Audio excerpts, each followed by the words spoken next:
I'm Paul Hollywood, and yes, I like my food. And that's lucky, because food is why Paul has come to Japan for the first time in his life. He wants to indulge in all this country has to offer. And he's got some rather good moves, hasn't he? His time here is about exposing himself to the country's cuisine. Paul is in Japan to eat. I've never been to Japan before. I mean, why would I? I'm a baker. It's all about rice and noodles, isn't it? Anyway, I'm told it's now the #1 destination for food lovers. And that's why I'm here. I'm on a bit of a mission to learn why this country is so obsessed with food. Oh, mental! To see if the food here is as good as everyone tells me. We like the junk food! And learn why eating plays such a crucial role in all aspects of Japanese life. 350 English pound for that strawberry. Just think about that for a minute. Welcome to Japan, Paul Hollywood!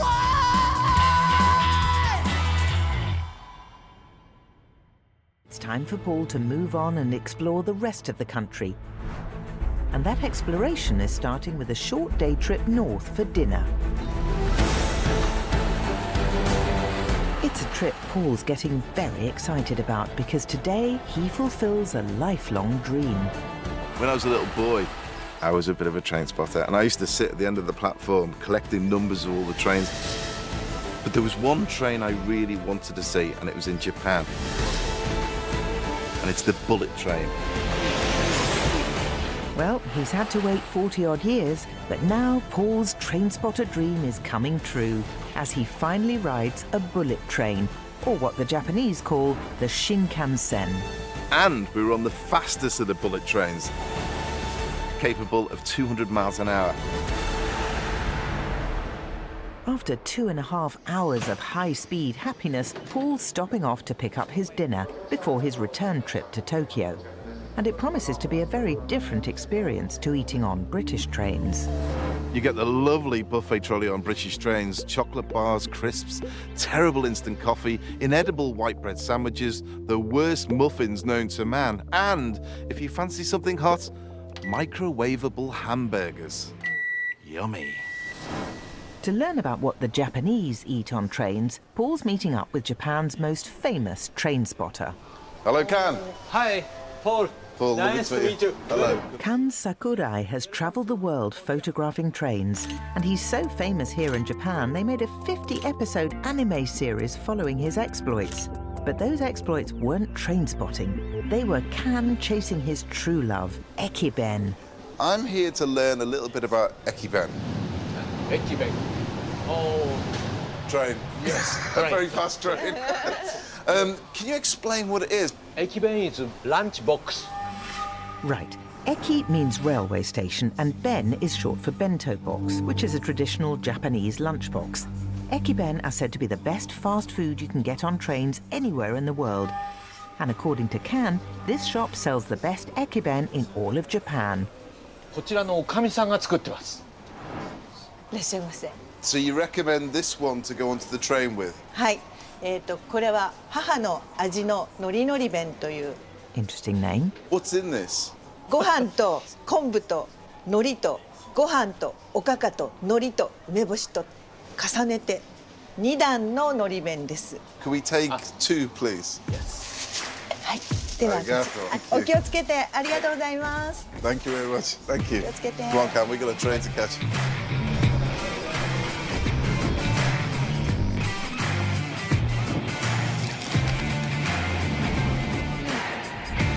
Wow, that's a beautiful flavour of the rice and the fish together. Very traditional Japanese food.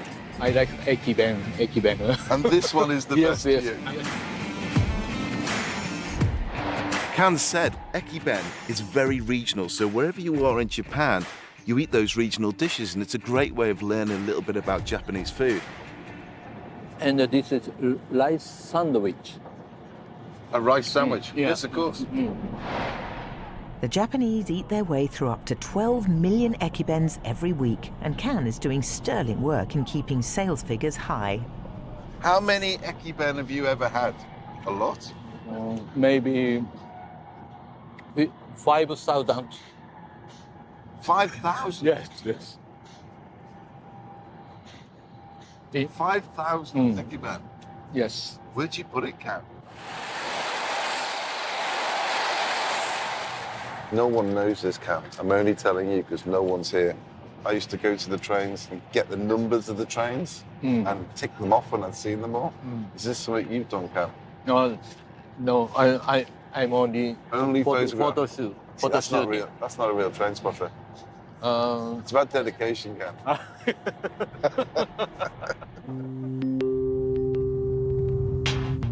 After a quick night's sleep back in Tokyo, Paul's off on his travels again.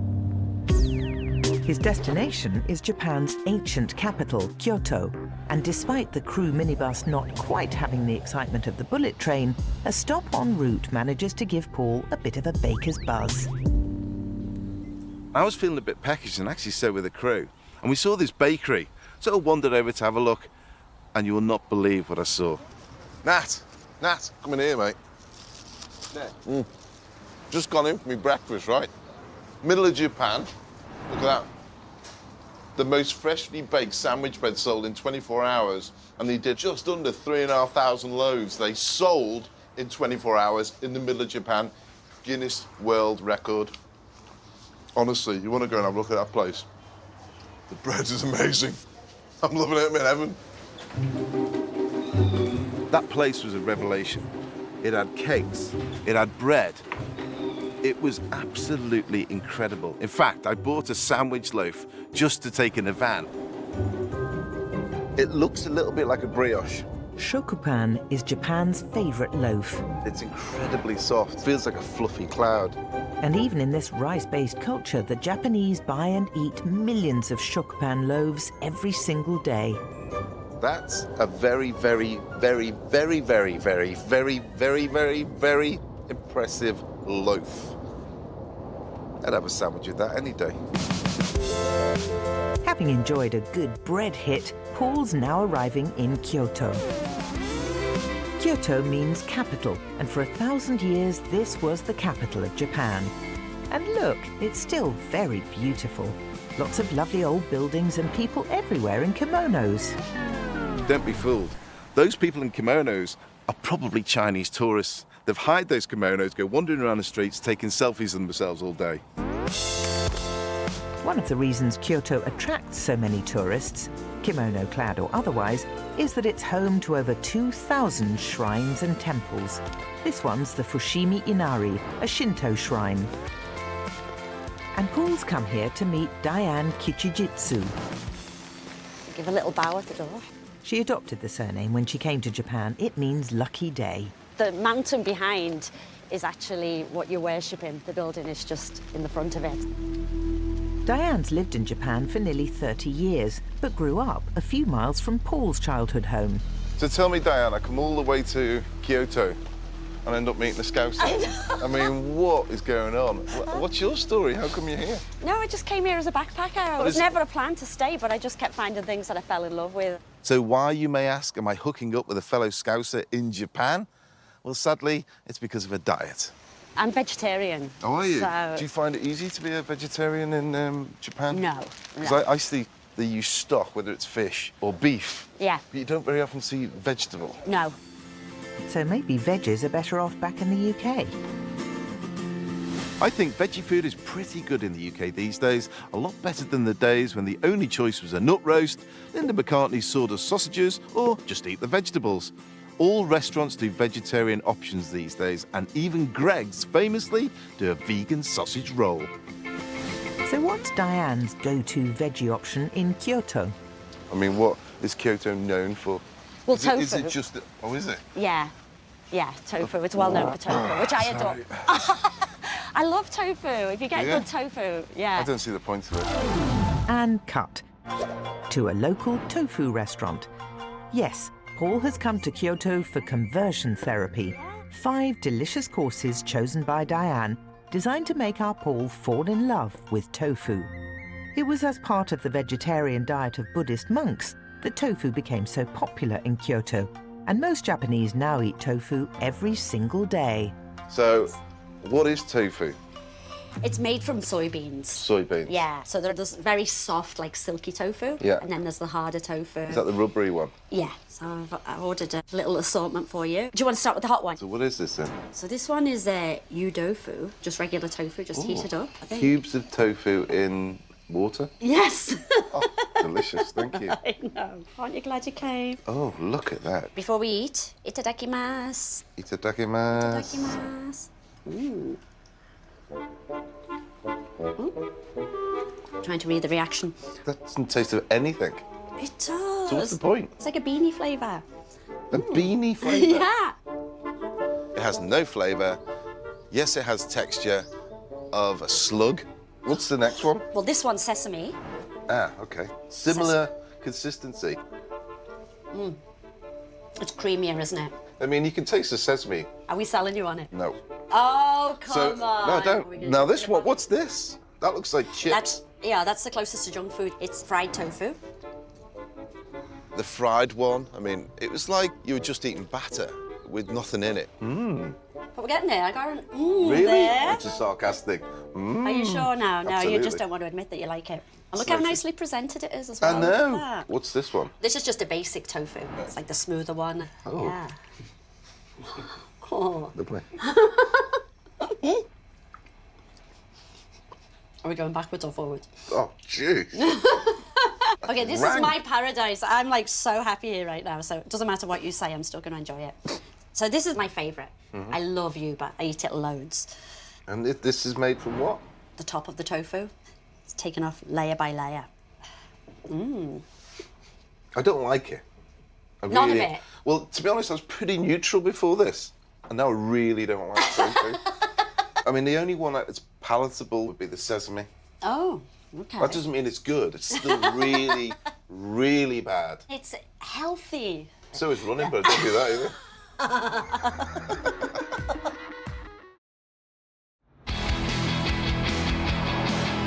This is Paul Hollywood. Over there! Is that Godzilla? He's in Japan for the first time in his life. It's like I'm in some sort of weird dream. He's actually here to explore the country through its food This is Japanese style. and work out why Japan is fast becoming the #1 destination on Earth for food lovers. But right now in Kyoto, he's pretending to be a ninja. Paradoxically, as well as being rammed with ancient temples and shrines, Kyoto is home to many of Japan's most cutting-edge tech companies, and this place, Ninja VR, is one of the city's most popular techie tourist attractions.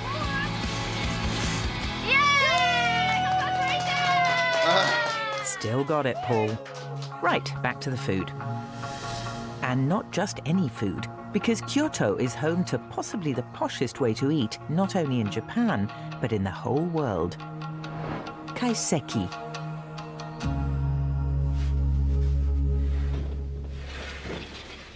This is Kikunoi, a 3-star Michelin restaurant which specializes in the art of kaiseki. Eating here feels like you're worshipping the food. This is where dining becomes a ritual.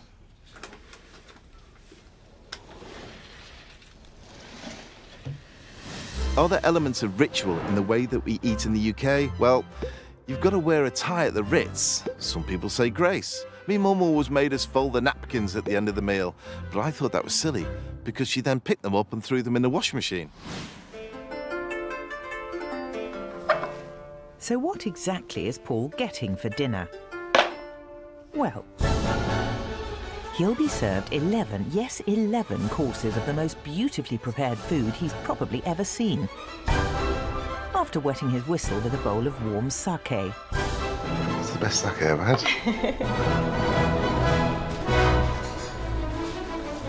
Kaiseki is all about small but perfectly presented dishes using the best seasonal ingredients, and it requires over 20 chefs to produce every meal under the watchful eye of Yoshihiro Murata, holder of 7 Michelin stars and one of the most respected chefs on Earth. This is your appetizer. First course for Paul is pickled plum in fish semen. That's sharp. In kaiseki, presentation is just as important as taste. The Japanese believe you eat with your eyes first, and Paul's second course, a selection of appetizers, could hardly look more beautiful. Has 2 steps. Fascinating. Considering the first course, this feels really sweet in comparison. Third course, sashimi. That's raw fish. It's so big. Raw lobster, to be precise. Oh no, I normally like lobster. Not so sure about that. The next 2 courses feature more raw fish and tofu. But it's wasted on me. I'm such a peasant. God, I'm getting stuffed already. Not even halfway through. Next, I did get some cooked fish. It's warm, which is nice. The fish is cooked beautifully. After a palate-cleansing sorbet with a wasabi hit, Oh, the heat's kicking in. Oh, yeah. That's not helped. Paul's on to course 8. Oh, that's better. A selection of extraordinarily beautiful salads. It's a baba bean. That's quite delicious. Cuttlefish. Number 9, yes, a lovely piece of beef. Do most people, when they come here, eat everything? Yes. Wow. I can eat everything. Really? Yeah. There's nothing of you. Don't worry, here it's really. You're tying it in. Yeah, like that.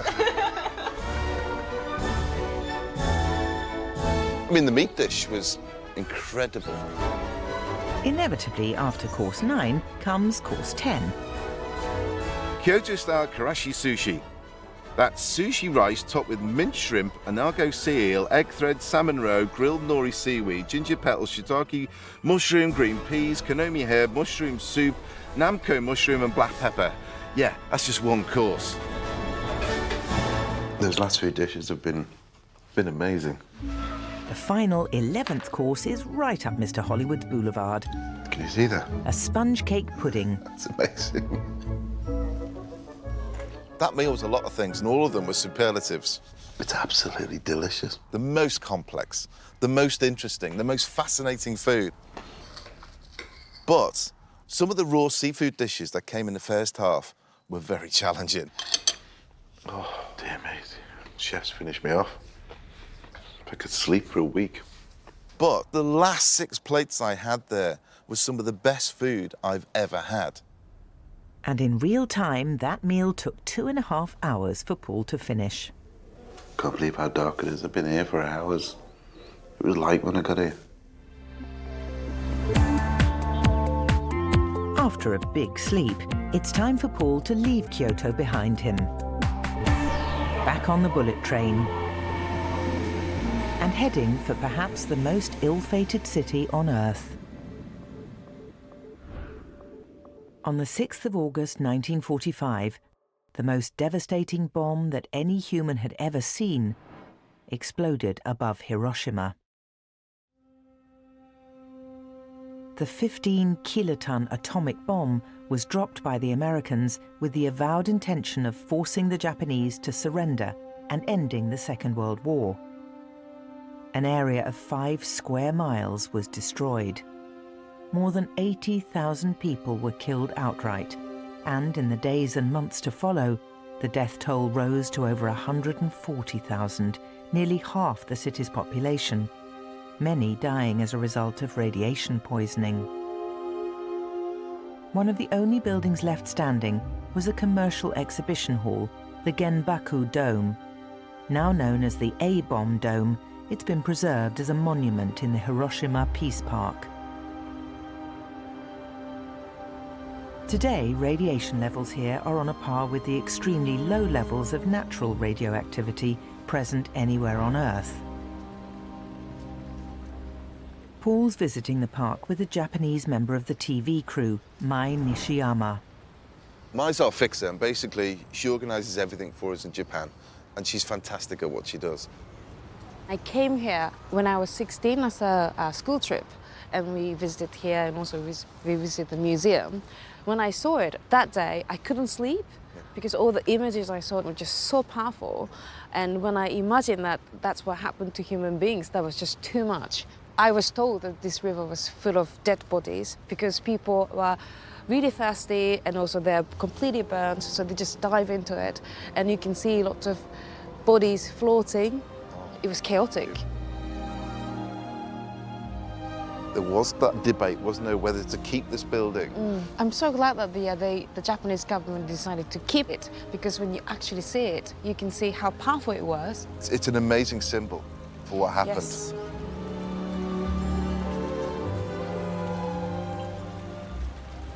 What's this? We dedicate the bell as a symbol of Hiroshima aspiration. So we've got to ring the bell. Hey. Around the world, Hiroshima is known as that city that was destroyed by the bomb. But in Japan, Hiroshima's getting a name for its food.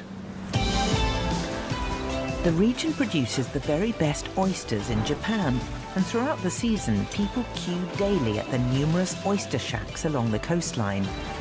And we're not just talking raw oysters with a glug of Tabasco.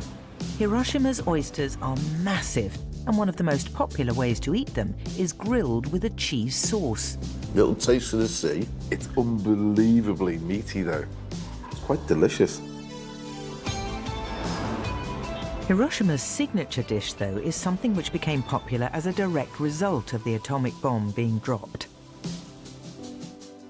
Survivors, known as the hibakusha, suffered terrible food shortages in their devastated city.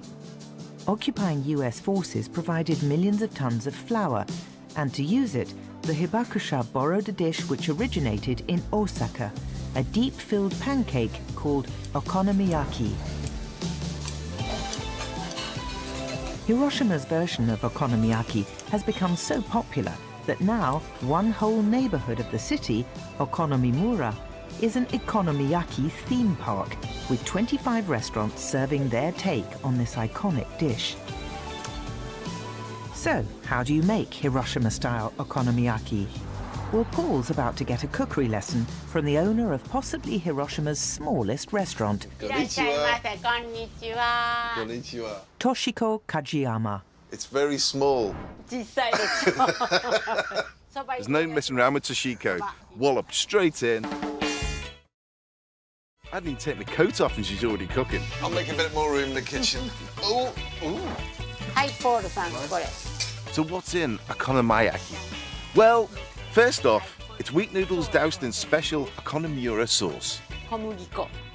Then a simple flour and water pancake. Okay? Wow, that's got a smell. Okay. Then put the noodles on the pancake. Add cabbage and bean sprouts. And pork. Then flip. Get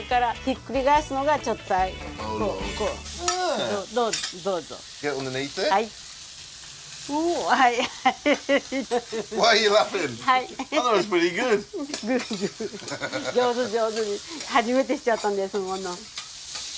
So tell me about this dish then. Is yours the best one?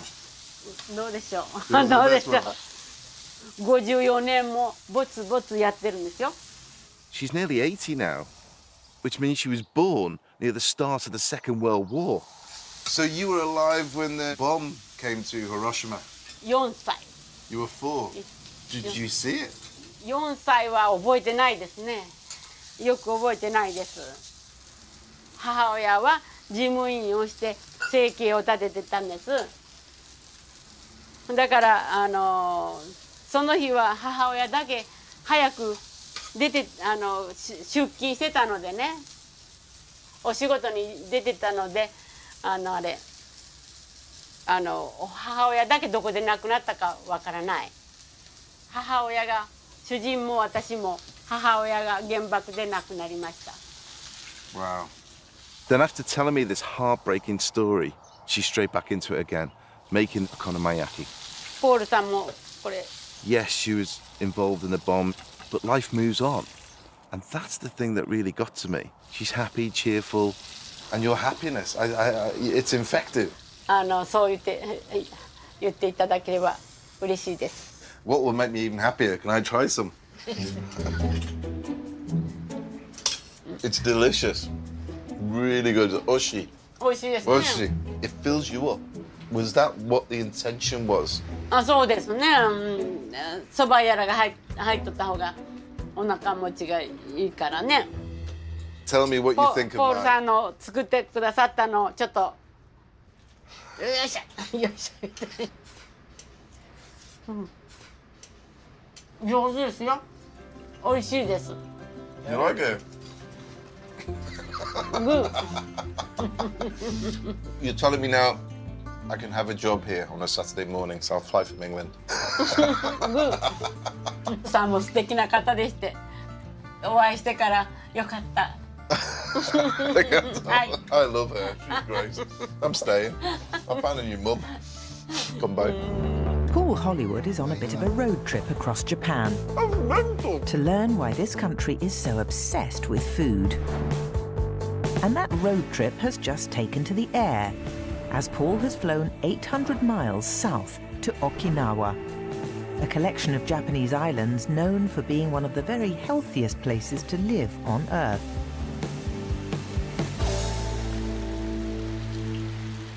Okinawa does have a lot of very healthy, very old people. This lot, all of whom are in their 80s and 90s, get up every morning at 6, rain or shine, for Lagyo Taiso, the nation's morning exercise class.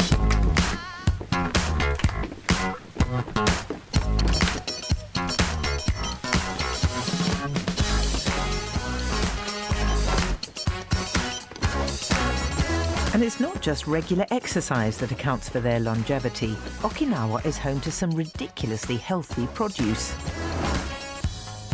This is the Goya. It helps fight type 2 diabetes, psoriasis, eczema, and acne. This is great for bowel movements. It's fantastic for your digestion. It's also great, apparently, as a hangover cure. Who knew?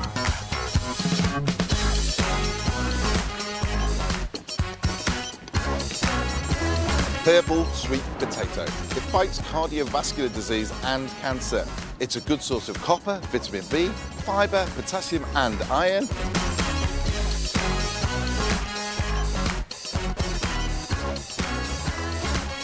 This is Mizuku seaweed. It reduces cholesterol, it suppresses tumours, it cleanses intestines, it fights bacteria causing ulcers, it ups metabolism, it reduces fatty tissue build-up around the organs, preventing heart disease. It tastes awful.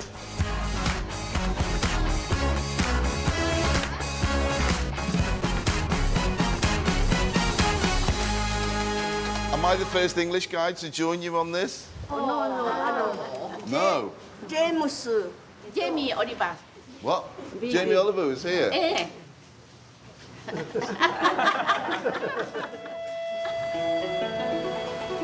So this is an island paradise where they eat the healthiest diet on Earth and everyone lives to be 120.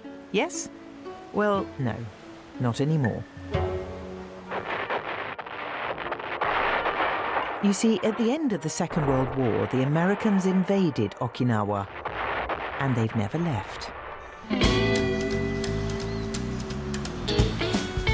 Tens of thousands of US troops are still stationed on Okinawa. So that's the base over on the right there with the barbed wire.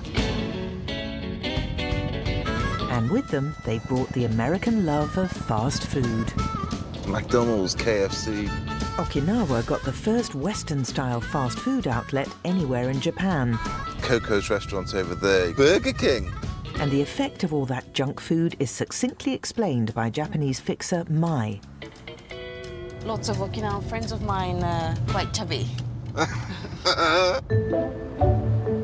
When you see the homegrown junk food that's pretty much become Okinawa's modern national dish, So this is where taco rice was born.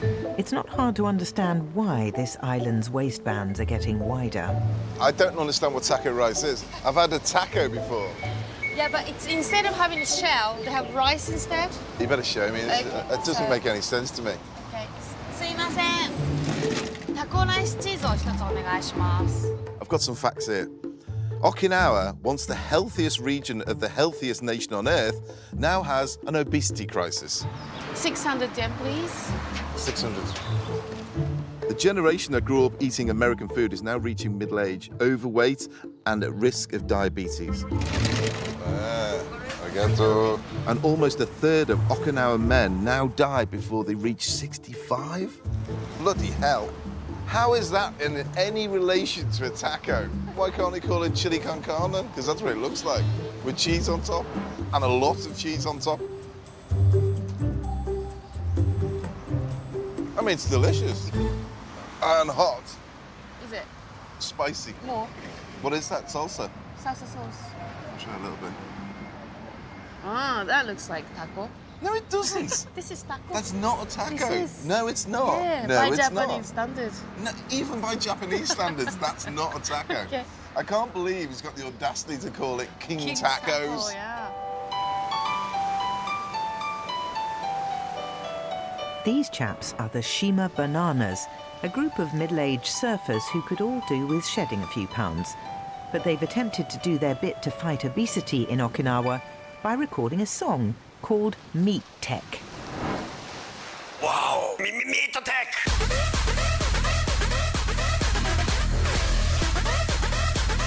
Holla, kili, kili, holla! Meat tech is what they call that extra bit of insulation that the Okinawa men carry around their waists. And the song encourages Okinawa men to get active and lose their meat tech. No, I'm happy to watch. However, watching the Shima Bananas perform their song, it's clear that they weren't taking their own advice very seriously.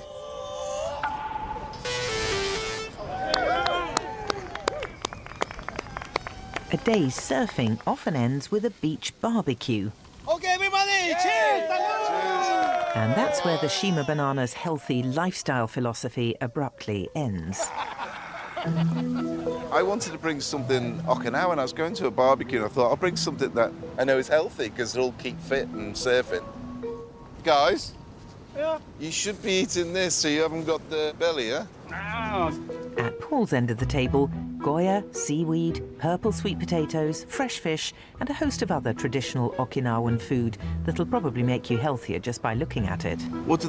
They bring a load of meat to start eating like a Western barbecue and not one from Okinawa.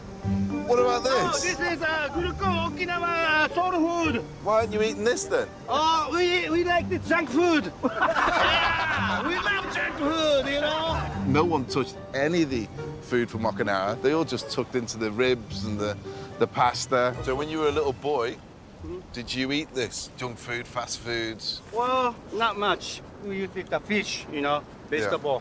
Yeah. Then the culture is changing, you know. You blame the Americans for you eating this? Yes. Yeah. Yes. I think that barbecue encapsulates everything in Okinawa. I think that's what Okinawa is now. Yes, you have all the vitamins there and all the healthy food if you want it. And certainly the older generation eat that way. But the next generation down all eat the Western stuff. And that's down to the Americans, the GIs bringing it in. And it's changed their culture. Okinawa, I hope, is not the new face of the rest of Japan, but I can see it seeping in.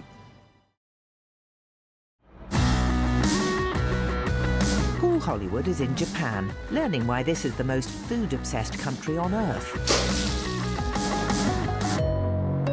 And since he arrived here, it's become clear to Paul that there's one food the Japanese are more obsessed with than any other. Almost every meal you will ever have in Japan involves rice in some way. You get it served with, in, on, after, or before everything. This is rice sandwich. Because of rice, Paul's now travelled a long way north to finish his second week in Akita province and the small town of Misato, which spends every winter under a few feet of snow. In the summer, though, this place is a sea of green, and most of the town's 20,000 inhabitants make their living through rice farming. Paul's come during the snowy season for one very good reason. He's here to take part in an extraordinary rice festival, which apparently predicts whether the year's rice crop will be a good one. It's called the Takeuchi Matsuri, And it's a festival that promises to be a whole lot more hazardous than anything Paul's experienced back home. British festivals. Well, there's the Harvest Festival, of course, where we put the fruit in the church. Book festivals. Done a few of those selling books. Does Glastonbury count? Look at that, Paul.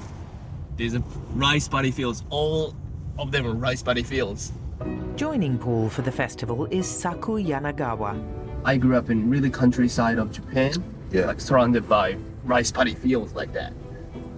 Saku is a Japanese comedian who, like every child growing up in Japan, was left in no doubt about the importance of rice.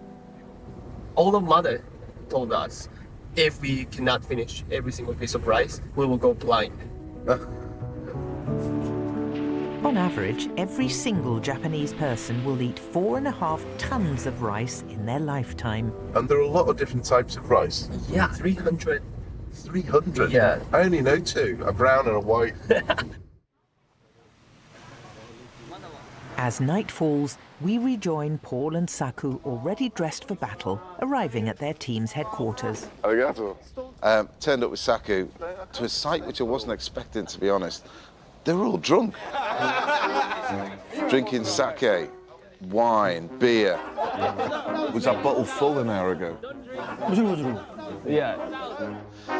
That was a little bit worrying. So what exactly has Paul let himself in for? Can you ask what's going to go on? What does he want me to do? 何が行われるのかっていうのをなんかこう教えていただくことできますかと。竹打ち。竹やってください。竹7メートルの竹を持って叩きながらこう押しやってでも踏んでしまうからあとこれこうスクラムに never mind. やめさせてもらうわ言うてます。 And there's the night's first injury. ちなみに誰かが病院送りになるとかそういうアクシデントは今まで結構あったんですか？いや。今この時間は酒いっぱい飲まないで。 As much as we can. I thought, what have I let myself in for? The battle is between the north and south of the town. Appropriately, Paul's joined the north, and if his team win, it'll be a great harvest. If the south win, the price of rice will go up. It's what you might call a win-win. Hey, hey, oh! I felt quite proud to do it until we were given our bamboo sticks. Yeah, Paul. I mean, these things are heavy, dangerous, they whip. Where are we going? This way? Yeah, this way. And I thought, I don't think we'd be able to lift one up, let alone batter someone over the head with it. The way we were all marching through the road, you know, like we're on our way to a footy match. I think wearing all the kit as well. We're like the warriors, you know. We were fighting for the north. Even the police were all bowing as we walked past. Yeah, it was special. Me and Saki were feeling a little bit nervous.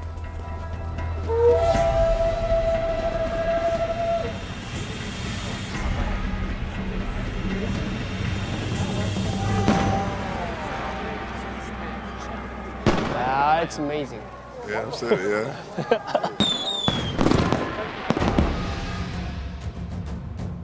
The amount of people that were there, and then the rattling of the bamboo sticks. I saw the ambulances across the way. I thought, The aim of the fight is to be aggressive and push back the opposing side. Then judges decide which team's done best across 3 rounds. what am I doing? I nearly backed out, if I'm honest. It was like baying for blood, you know. I thought, I shouldn't be doing this. And then it just went mayhem.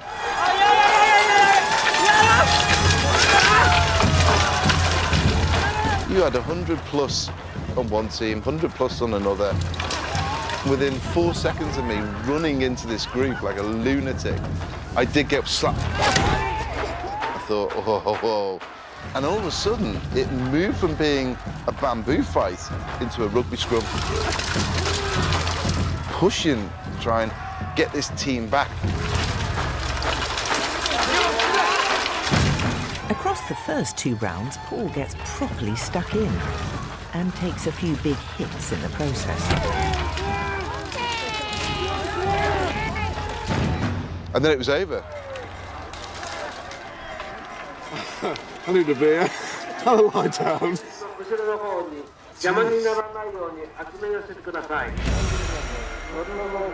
Because rounds 1 and 2 were clearly far too safe, a massive bonfire is lit in the middle of the battlefield before the final round.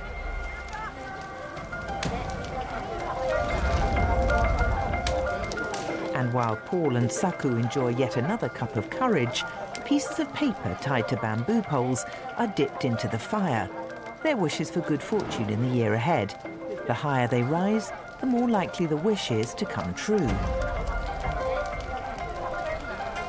Look at that. That's huge. Wow.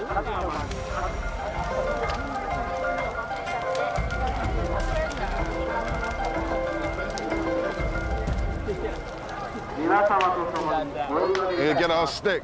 Yeah.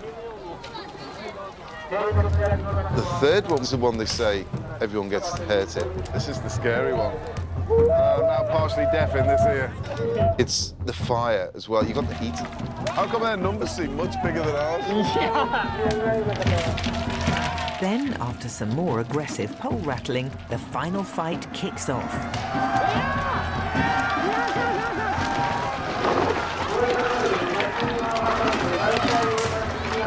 So I ran in again, got the bamboo stick down. The next minute, I'd locked in, and then poles came in and around my legs. I couldn't move. And then 2 poles started coming towards my face. And I thought, if I fall over, I'm in a world of trouble. And the whole scrum started rotating. It actually encroached onto where the audience was, and our cameraman now. Thank goodness it didn't go the other way towards the fire, because that would have been ridiculous. It was then that they called it. They realised it was getting a little bit dangerous, so it was called off, and that was the end of it.